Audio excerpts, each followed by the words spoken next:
Welcome back to the Lumiose Post, where we talk about all things Pokemon, and the Teal Mask, it's out. We gotta get into it. We gotta be talking about all the crazy stuff going on to it. There's Hisuian Pokemon appearing. There's a Blood Moon form of Ursaluna. There's tons of hints at the Unova region dropped all throughout this, and yet none of that is actually what we're talking about today. Those things are so big that they deserve their own videos. Instead, today we're going to be talking about some smaller things that I don't think deserve their own videos, but are very big, or could be very big, if not for the entirety of the Pokemon franchise, at least for the lore, which, of course, you know, is what us theorists are all about. So for this video, I'm going to be talking about 5 different theories that I've gathered from the Teal Mask, and just kind of things that I think are really interesting about these and what they all point to. We're going to be breaking them all down. Let's get into it with the very first one, and that is that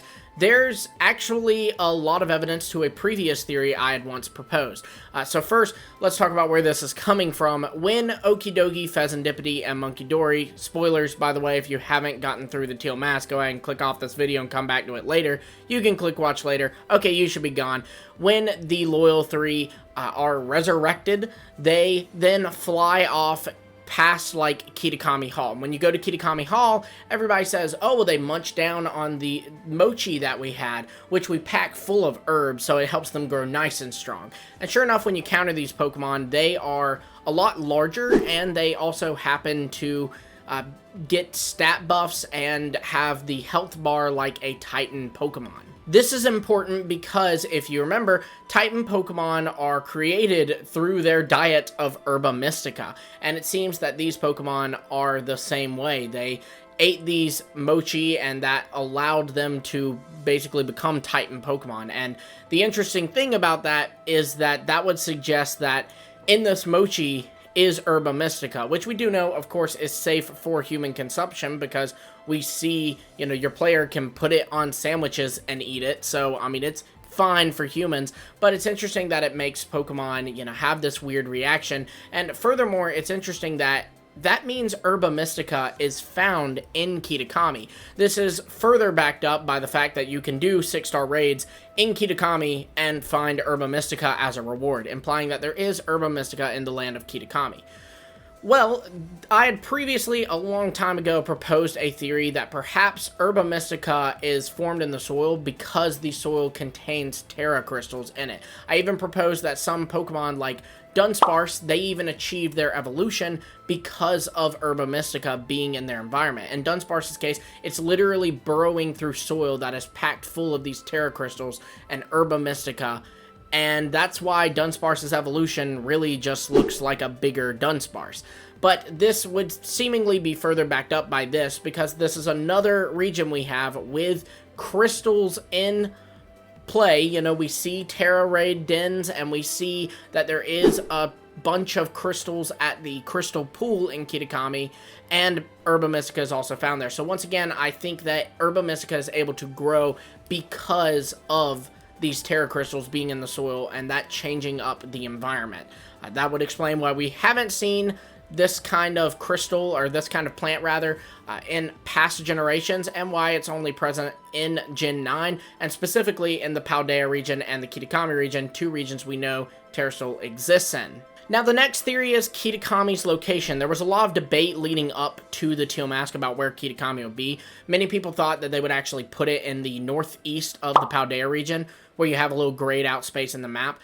I had been a long contender that this would not be the case, and that grayed out space was only to show that Paldea is not an island, and sure enough, it seems that Kitakami is a whole nother area. And in fact, a really neat detail, in case you didn't catch this, is whenever it's daytime in Paldea, if you fly over to Kitakami, it'll be nighttime there, and of course, vice versa. So that implies that, you know, given that they're in different time zones, Kitakami is far away from Paldea. So I imagine we are sticking to the real world here, where geography is similar to the real world. So Kitakami is based off the Tohoku region, which would place it between Kanto, Johto, and Sinnoh, which makes sense because that's a region we haven't really seen. We know that Senjo is there, but Senjo could just be a part of a bigger region. Just like Kitakami. I think Kitakami isn't a region per se, but is a part of a region. They don't call it the Kitakami region. They call it the land of Kitakami. Now, they do make a point to say it smells like a new region. You know, the sick kid says that smells like a new region, or one of the kids you travel with, but they don't say that Kitakami itself is the region, right? So it's kind of like if we go to the Blueberry Academy we know is in the Unova region, but that doesn't mean that that's all that Unova has to offer. We know that Unova has a whole region with Castelia City, Nimbasa City, all these routes, all kinds of things. So Blueberry Academy is just part of it. I think Kitakami is the same way. And I imagine that it and Senjo are part of a larger region that is fully based off of Tohoku in Japan, and again is set between Sinnoh, Kanto, and Johto. This would further be backed up by the Pokedex of Kitakami, containing a lot of Johto, Sinnoh, and Kanto Pokemon. You know, like Growlithe lives there. You also have a lot of Johto Pokemon, like Sentret or Spinarak, and then you have a lot of Sinnoh Pokemon too, and specifically like Johto Sinnoh evolutions, like Gligar, Gliscor, Aipom to Ambipom, things like that. All suggest that this is in that area. So that is interesting. Now, as for what that grayed out area above Paldea is, I still think that it is Southern Kalos. And the reason I think this is because if you go in Paldea, right near the northeast of Paldea, there are these 3 trainers that will battle you using a Dragalge, a Goodra, and a Noivern, which I think was Game Freak's coy way of saying, yeah, they're using Colosian Pokemon because you're very close to Kalos right now. Now, I do not think that we will be going to Kalos at any point in Scarlet and Violet, whether it be a future DLC or in the Indigo Disc or something. We're not going to Kalos, but I do think it's Game Freak's kind of, again, sly way at confirming that they are close in proximity. Now, this next theory is a kind of fun one that does admittedly rely on another theory. There's been this big debate about Paradox Pokemon, especially once the Paradoxes, Walking Wake, Raging Bolt, and whatever Entei be entered the scene. People started going, okay, well, how can these things be possible, these Paradoxes of the Legendary Beasts? And also, how can, you know, these Paradox Pokemon be seen by Heath, which, you know, he was exploring Area Zero before the time machine was ever created. So this led to a lot of people creating a theory that Paradox Pokemon are not actually truly from the past or the future, but are instead from people's imagination, specifically from Heath, his expedition team, and Sada and Turo's imagination. These Paradox Pokemon were created. Now, if we run with that theory, then that would suggest that it's Tarapagos who is creating these Pokemon from imagination. So I think that Tarapagos could be responsible for the Loyal 3. And what I mean by this is if you look at the Kitakami region, again, Terrastal exists there, which to me implies that Tarapagos was once there. You know, animals migrate, so there's no reason to believe that Pokemon couldn't do the same. Tarapagos may visit Kitakami from time to time, or may have in the past, and that's why Terrastal exists there. And while he was visiting, perhaps he granted the wishes of these 3 Pokemon. If he can grant the imagination of these people and bring Paradox Pokemon to life, he can grant the wishes of these Pokemon. It talks about how Monkey Dory wished for wisdom, and he got it. We see that Okidogi wished for strength. He got it. Pheasantipede used to be ugly and wished to be beautiful, and he got it too. So perhaps Tarapagos, when he once visited the land of Kitakami, granted these Pokemon their wishes, ultimately creating the Loyal 3. Now, this next little bit is about a new Pokemon, and I think that this new Pokemon is also kind of responsible for the creation of the Loyal 3, at least the Loyal 3 as we know them right now. If you look at the sign in Kitakami, you will see that on this sign is depicting Okidogi, Pheasantipede, Monkey Dory, and a trainer chasing away the ogre. And if you look very closely, you can see that the poison chains, or the toxic chains rather, are not on the Loyal 3 Pokemon. Now, if you go a little bit further, there is, when you're hearing the story about what truly happened with Ogerpon, the Loyal 3, you can make out this tiny little detail in the top right.